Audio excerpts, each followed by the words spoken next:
Un saludo para todos los que nos siguen en nuestras redes sociales de la Diócesis de Pereira. Hoy estoy con Monseñor Luis Albeiro Cortés Rendón, obispo auxiliar de la Diócesis de Pereira. Monseñor, bienvenido a nuestro espacio. Bueno, muy buenos días y muchas gracias por tenerme en cuenta en este programa. Excelencia, queremos felicitarlo porque sabemos que estuvo de cumpleaños en estos días y lo vimos ahí al lado de la torta, Monseñor, con todos los pereiranos que queremos desearle un feliz cumpleaños y preguntarle, Excelencia, ¿cómo ha sido su experiencia en el episcopado colombiano?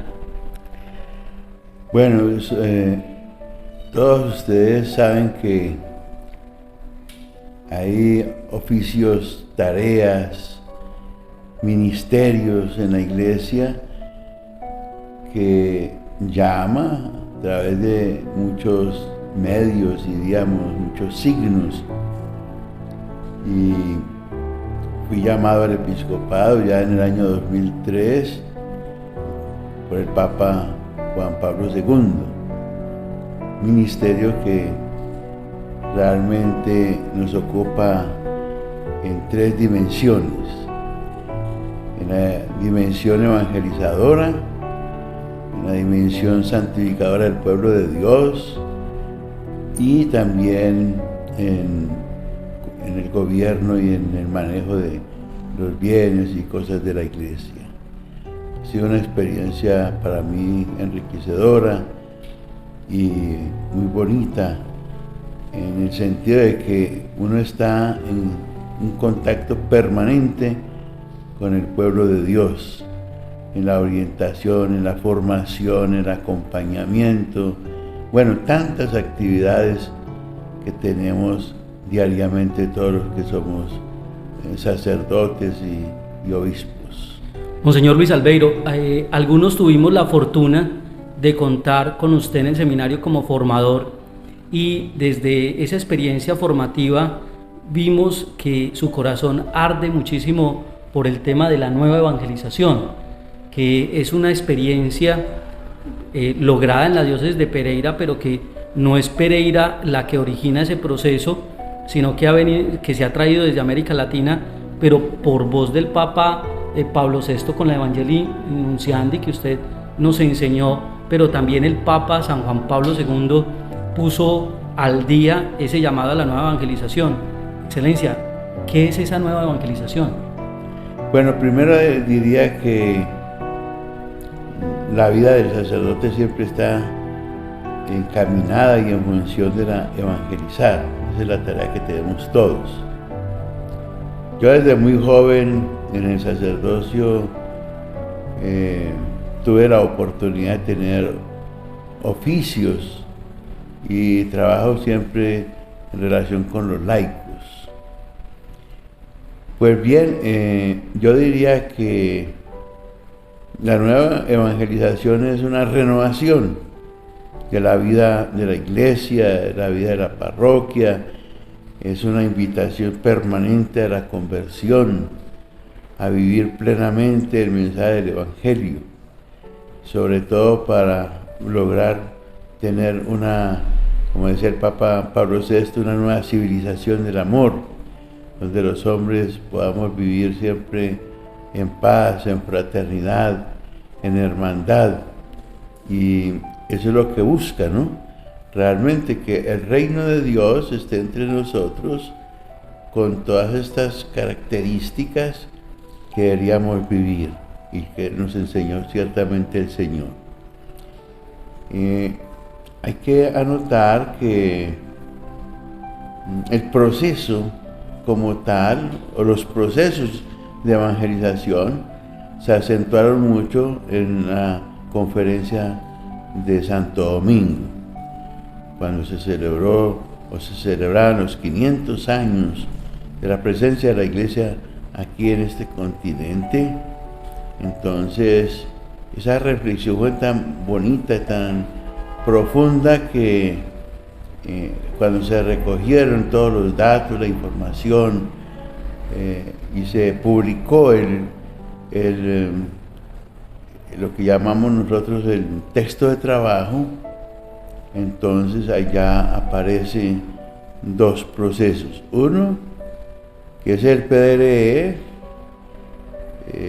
que nació en Europa, propiamente en Italia, de un movimiento que evolucionó, un movimiento que llamó Para un Mundo Mejor, suscitado precisamente por un gran discurso de Pío XII en los años 50, que viendo que ya el mundo se estaba como paganizando, materializando, se iba acentuando el secularismo, entonces el Papa pronunció ese discurso: hay que hacer un mundo mejor, y allí nació ese movimiento. Ese movimiento fue evolucionando hasta volverse un proceso en Europa, pero también llegó aquí a América Latina en muchas diócesis. En América Latina nace el proceso de integrar de nueva evangelización, lo que nosotros llamamos cine, promovido por el padre Alfonso Navarro, que era un misionero del Espíritu Santo mexicano y muy partidario de la renovación carismática. Y entonces dice el documento de trabajo de Santo Domingo que este es un proceso propio de América Latina, ¿no? Y que recoge ciertamente todos los elementos de la misión y de la pastoral de la Iglesia. Entonces, aquí en Pereira, desde el año 96, hemos venido trabajando muy intensamente, después de haber conocido algunas experiencias en Centroamérica, sobre todo pues en El Salvador, en México mismo y en Guatemala. De tal manera que desde ese momento comenzamos a motivar, a organizar, a llamar, y poco a poco se fue extendiendo también por todo el país. Desde aquí se fue acompañando a otras diócesis, hasta tal punto que llegó el momento en que se organizó una red nacional de evangelización como fruto, diríamos, de un encuentro, de a nivel nacional, de los obispos y laicos, sacerdotes, que ya veníamos trabajando en ese proceso, y esa reunión o ese congreso fue en la Rondalla en Medellín. Allí nació la idea, ciertamente, de formar una red cuyo primer presidente de la red, fue el señor arzobispo de Cali, que en paz descanse, Monseñor Sarasti. Excelencia, permítame un momento. Yo quiero invitarlos para que los que están ahí y escuchan y ven esta experiencia tan interesante y de evangelización, además que hablar con Monseñor Luis Albeiro Cortés de evangelización es muy enriquecedor, porque él vibra y siente y es conocedor, ha profundizado mucho en esta experiencia, que en últimas es la esencia propia de la Iglesia como tal. Entonces, escriban ahí a qué evangelización pertenecen, a qué parroquias están en evangelización, ustedes que nos están viendo. Excelencia, usted viene hablando de la red de evangelización. Pereira ha sido varias veces sede de esa red de nueva evangelización. ¿Qué diócesis pertenecen a esa red? Bueno, por el momento son unas 42 diócesis de todo Colombia. Colombia tiene unas 70 jurisdicciones, de las cuales 42 llevamos el mismo proceso. Aquí en Pereira siempre hemos tenido la sede, porque eso se ha respetado, y ese fue el acuerdo de los obispos, en razón de que de aquí se ha venido impulsando y acompañando. Actualmente la Junta está presidida por Monseñor Rigoberto Corredor, que es el presidente, y por ser pues el anfitrión aquí de esta sede. El señor arzobispo de Manizales, el vicepresidente, está el señor obispo de Duitama también, y el padre y hoy obispo Monseñor Ovidio de Barranca Bermeja. Ellos forman propiamente la junta, que va orientando, en fin. Aquí tenemos siempre la librería, que está a disposición de todas estas diócesis, y nosotros tenemos, diríamos, como la tarea de ir profundizando, investigando, mirando, observando por dónde va el camino que tenemos que seguir, qué hace falta, por dónde debemos orientar la cuestión. Entonces, ese es nuestro trabajo, estar diario en sintonía, en primer lugar, con los documentos de la Iglesia, porque allí es donde está lo fundamental, las bases, diríamos, los pies de todo este proceso. Y en segundo lugar, mirando las experiencias de las iglesias y los aportes que ciertamente vamos recogiendo para enriquecer bien el proceso. El domingo anterior, Excelencia, Pablo nos decía que él había recibido una experiencia, y esa experiencia de Pablo no es otra cosa sino la base querigmática. Es el querigma como tal de Cristo muerto por nuestros pecados y resucitado al tercer día, que es la base esencial, pues, si dijéramos, de la predicación como tal. Excelencia, hay un ardor especial en la Iglesia de América Latina. Acabamos de pasar una asamblea eclesial que creemos que va a traer muchos frutos. Sin embargo, a veces sentimos que los procesos empiezan con mucha fuerza y se da como un estancamiento, un tiempo de estancamiento en ese caminar en comunidad. Pues nos han dicho que la esencia de la evangelización no es estar en comunidad, pero no se entiende la vida cristiana si no estamos en comunidad. ¿Cómo hacer para reavivar ese fuego de ese primer querigma hoy, cuando a veces vemos, no en la diócesis de Pereira, sino en algunas diócesis, y por supuesto Pereira no es ajeno a eso, que se da como un enfriamiento de los hermanos que caminan?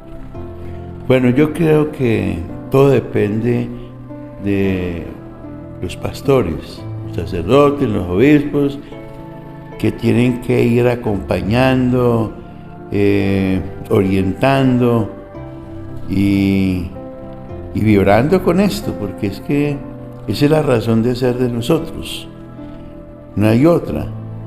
Para eso, diríamos, nosotros nos ordenamos, nos hicimos sacerdotes para anunciar el Evangelio. El Papa Juan Pablo II dijo en Haití, en el año 83, reunido con el grupo de obispos de América Latina, del CELAM, algo muy importante que siempre ha ido marcando nuestro camino. Decía, esto se hace con ardor, un nuevo ardor, buscando nuevos métodos y siempre con buenas expresiones, es decir, con buena creatividad. Cuando nos habla de ardor, está hablándonos de que esto es con mística, se hace con mística. La mística nos exige a nosotros, en primer lugar, una fe adulta, madura, es decir, una fe profunda. En segundo lugar, eso significa que también debe ir cambiando nuestro estilo de vida, nuestra manera de comportarnos, de conducta, en fin, en la vida cristiana. Y en tercer lugar, pues inclusive la programación nuevamente del sacerdote y no de la parroquia misma, porque ya ustedes podrán ver que una parroquia ya tiene una actividad misionera profunda. Ya dimos un paso muy grande de una religiosidad quieta, estancada, a una actividad misionera, donde sentimos realmente la necesidad de compartir con otros el Evangelio y también la vida. Esa es la Iglesia, ¿no? En segundo lugar, la metodología. Este es un método, el sínodo es un método, y como un método, pues tampoco agota toda la misión de la Iglesia. De hecho, hay que tener en cuenta la participación de muchas otras experiencias, como nos dice el Papa Benedicto, ¿no? que no podemos tampoco descuidar todos los soplos del Espíritu Santo, que va suscitando experiencias importantes para vivir la fe. Y en tercer lugar, pues necesitamos mucha creatividad y mucha, yo diría, utilizar bien todos los medios modernos que tenemos, ¿no? De comunicación, que diríamos, hemos entrado en ese nuevo camino, en esa nueva civilización. Yo diría que si hace más de 40 años, cuando nosotros nos ordenamos sacerdotes, hubiéramos tenido todo lo que hoy tenemos de tecnología, qué maravilla hubiera sido, ¿no? Porque estos medios realmente son muy modernos. Excelencia, pero los sacerdotes de su época tienen lo que no tenemos los sacerdotes de esta época, y es la experiencia, que nos contagian precisamente y nos forman para que renovemos nuestro espíritu evangelizador, que nos recuerda Monseñor Luis Albeiro Cortés, es lo fundamental de la vida sacerdotal. Escriban, por favor, qué piensan ustedes de la nueva evangelización. Los obispos de América Latina y el Caribe se reunieron en Aparecida, Excelencia. Ahí estaba el que hoy es actualmente el Papa Francisco, el cardenal Bergoglio. Y en esa reunión, una de las cosas que dijeron fue: la evangelización es fundamental y esencial, pero rescataron un poco lo de la piedad popular, afirmando en Aparecida que es el rescoldo de la fe, es lo que queda y que hay que aprovechar para que a partir de ese rescoldo florezca o se encienda, arda de nuevo la evangelización. Hoy la nueva evangelización pudiera estar opacando ese rescoldo de la piedad popular, o cómo hacer ese encuentro entre la piedad popular y la evangelización, que a veces se quisiera, como uno siente como que se destruye, unos la animan demasiado y se quedan solo en eso tan elemental, porque es muy elemental la piedad popular, pero otros desde la evangelización entonces acaban con todo ese proceso de piedad popular. ¿Cómo hacer ese encuentro entre esas dos realidades, Excelencia? Bueno, el Papa Benedicto en Aparecida, en su discurso inaugural, si no estoy mal, dice que la religiosidad popular es un tesoro que tenemos que guardar, inclusive lo tenemos que acrecentar.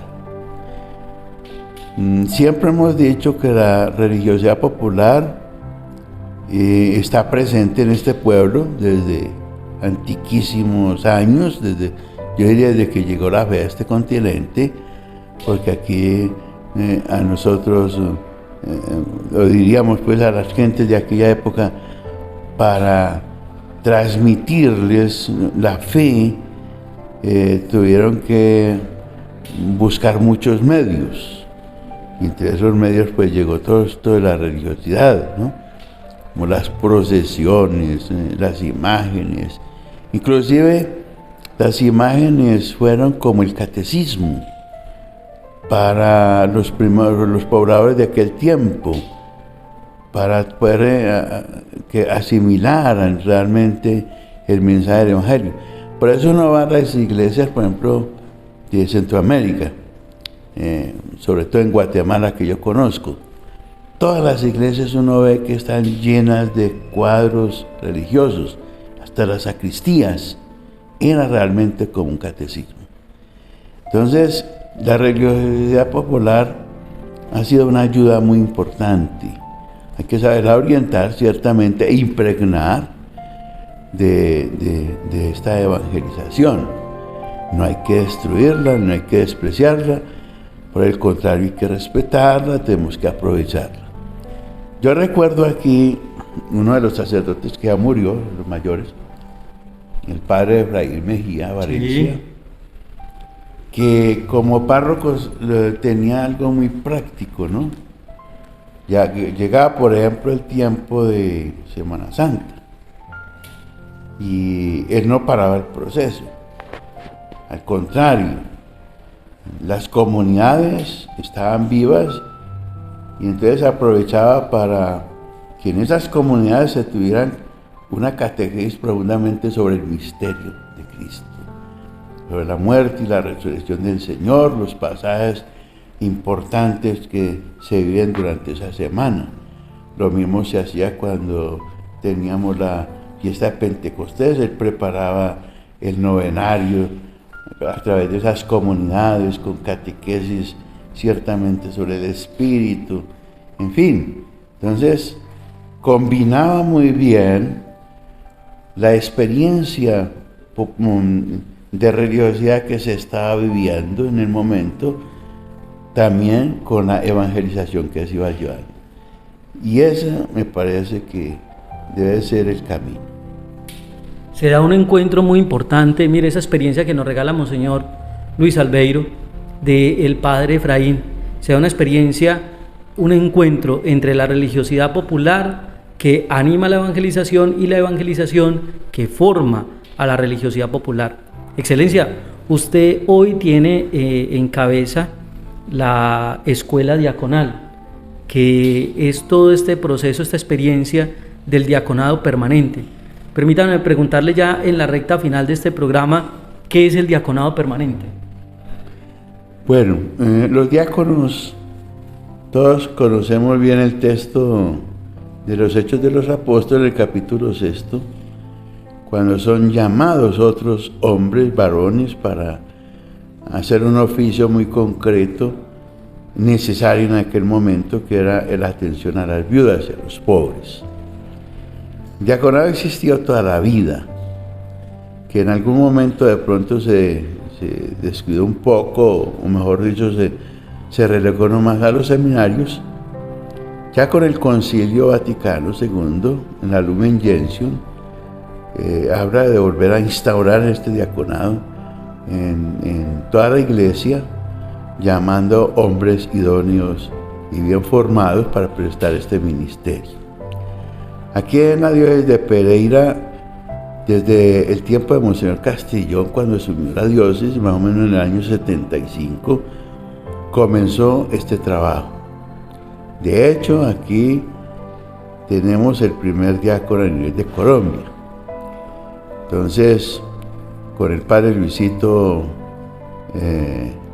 Castaño, se comenzó ese trabajo, y un muchacho que era el secretario de aquel tiempo, Sigfredo Montes. El padre Luisito fue llamado a trabajar en misiones a nivel nacional, en la dirección de misiones, y Monseñor Castillón me llamó a mí, yo siendo muy jovencito en el sacerdocio.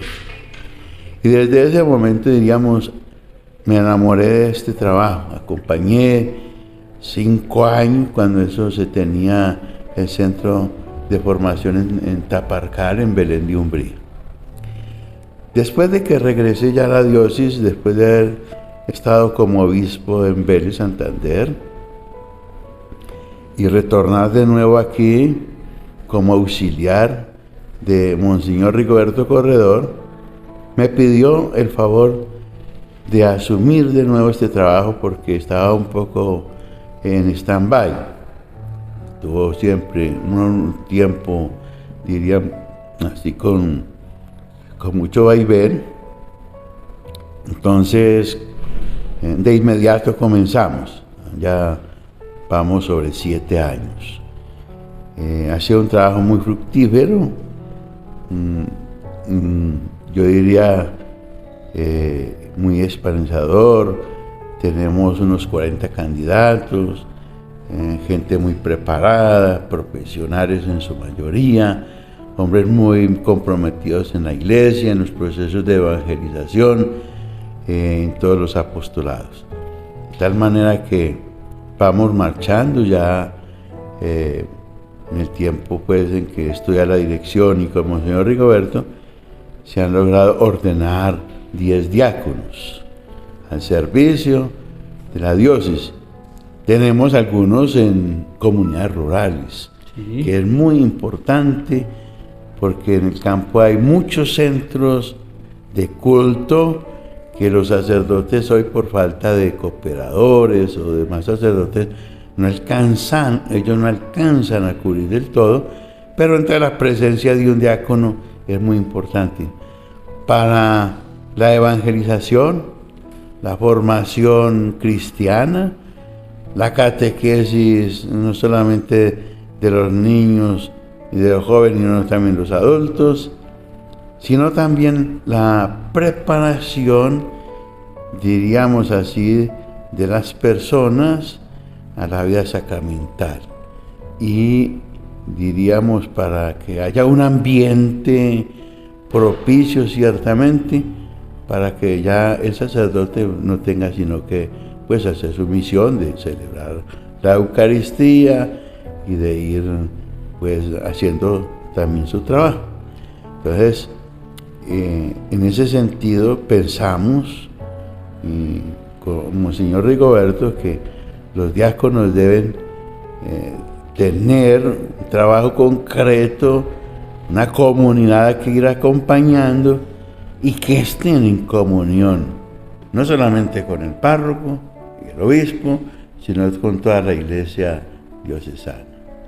Excelencia, estuvo el sínodo de Panamazonía y ese sínodo nos dejó un documento muy bello que se llama Querida Amazonía. Pero cuando estaban en la discusión, en la reflexión, el Papa planteó la propuesta de ordenar hombres casados, precisamente porque hay unos vacíos donde los sacerdotes no alcanzan a hacer su tarea pastoral, y hay unos lugares de misión que es urgente visitar.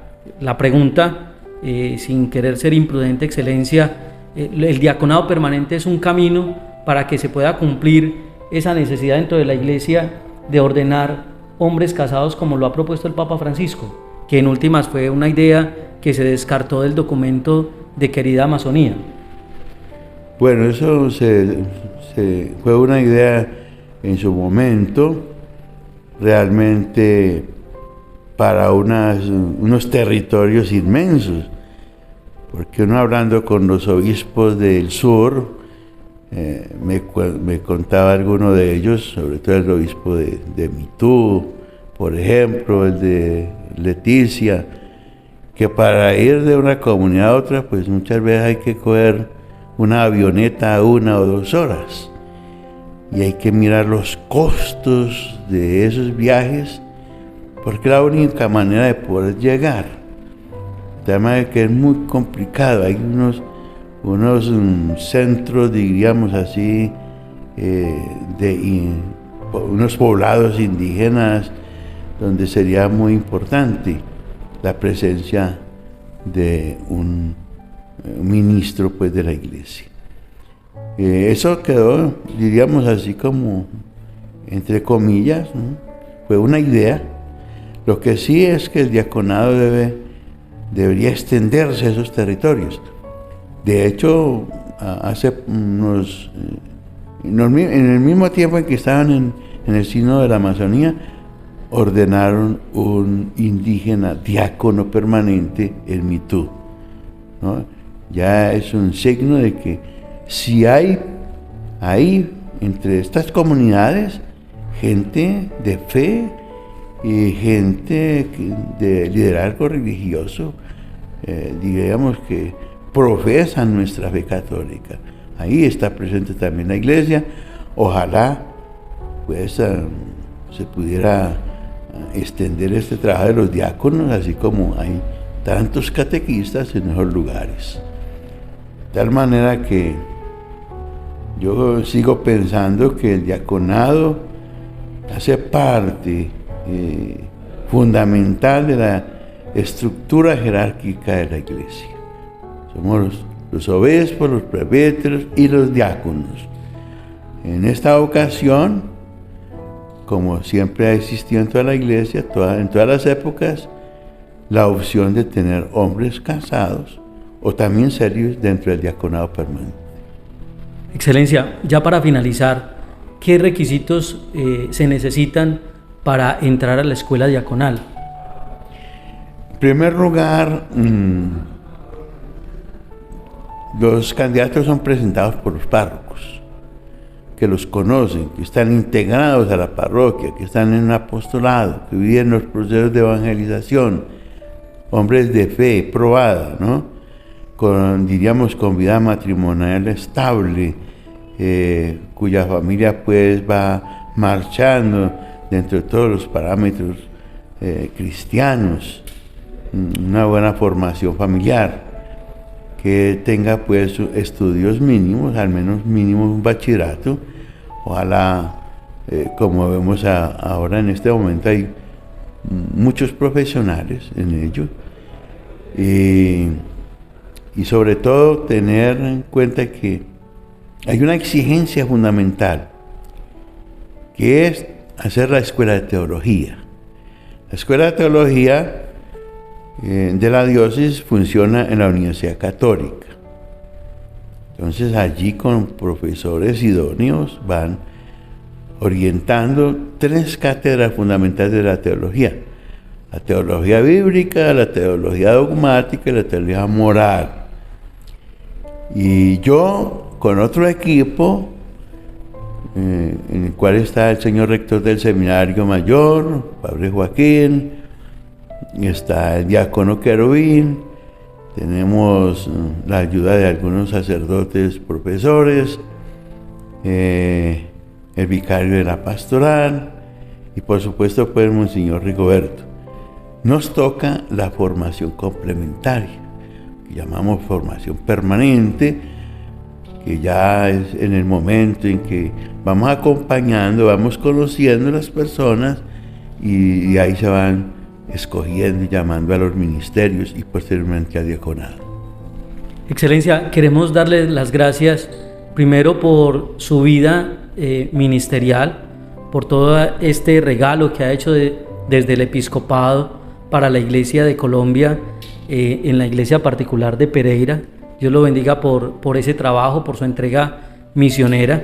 Gracias por sacarnos este espacio para encontrarnos con todos los que nos siguen en las redes sociales de la Diócesis de Pereira, y esperamos que vuelva a aceptarnos esta invitación para que hablemos de otros temas donde sabemos que usted nos puede regalar mucha formación. Bueno, muchas gracias por esta invitación, y yo quisiera invitar a todos los que nos escuchan, nos ven por estos medios, que amen la iglesia y busquen la iglesia, se dejen formar en la iglesia, de tal manera que vayan descubriendo la riqueza que ella nos transmite, que no es otra sino conocer, amar y seguir a Cristo. Con esta invitación tan profunda de Monseñor Luis Albeiro les decimos a todos gracias y hasta una próxima oportunidad.